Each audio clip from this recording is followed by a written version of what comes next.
ఎన్నన్నా జాగుంటానని యమధర్మరాజు ఉరుకుతాడు. ఉరుకుతా అంటే చచ్చిపోయిన కాకి కనిపించింది. ఆ కాకి యొక్క శరీరము లోపల యమధర్మరాజు తలదాసుకున్నాడు. దాన్ని పరకాయ ప్రవేశము అంటారు.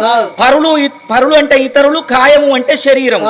మరి దాన్ని పరకాయ విద్య వచ్చినోడైతేనే అంత ప్రవేశించగలుగుతాడు. కాకి కడుపులో వచ్చి యమధర్మరాజు జాగున్నాడు. మరి రావణసూరుడు యమపురి పట్టం అంతా తిరిగిండు గాని యమధర్మరాజు కనిపించలేదు. పిరికి బంద కుమ్మరి పిల్ల మట్టికి రాదా, ఇయ్యల్ల కాకపోతే రేపు బయటికి రాదా? విధియనాడు కాకుండా చంద్రుడు తదియనాడైనా తనకు తాను బయటికి వస్తాడు. దొరకకపోతాడా, ఏడికి పోతాడని వాడు వెనకకు మరి లంకకు వేయండు. తర్వాత కాకి కడుపులోకి వెళ్లి బయటికి వచ్చిన యమధర్మరాజు, ఓ కాకి, దిక్కుతోచని పరిస్థితి లోపల లంకానగరం వేళ రావణ బ్రహ్మకు భయపడి నీ కడుపు లోపల నా తల దాచుకున్నా, నన్ను కాపాడినవు, నీకొక్క దీవెన పెడుతున్నా.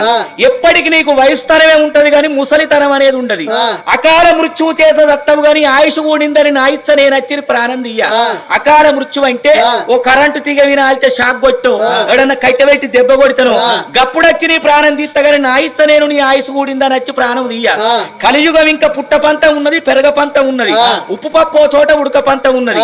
ఏ తల్లిదండ్రి చచ్చిపోతే కన్న కొడుకులు అయ్యవకి అగ్గిపెట్టి 3 వద్దుల్లో 5 వద్దుల్లో 11 వద్దుల్లో 9 వద్దుల్లో పచ్చికి పెడితే కాకి గిట్టచ్చి తిన్నదనుకో చక్కగా అటువంటి వాని జీవి స్వర్గం పోవాలి, నరకం రావద్దని దీవన పెట్టిండు యమధర్మరాజు.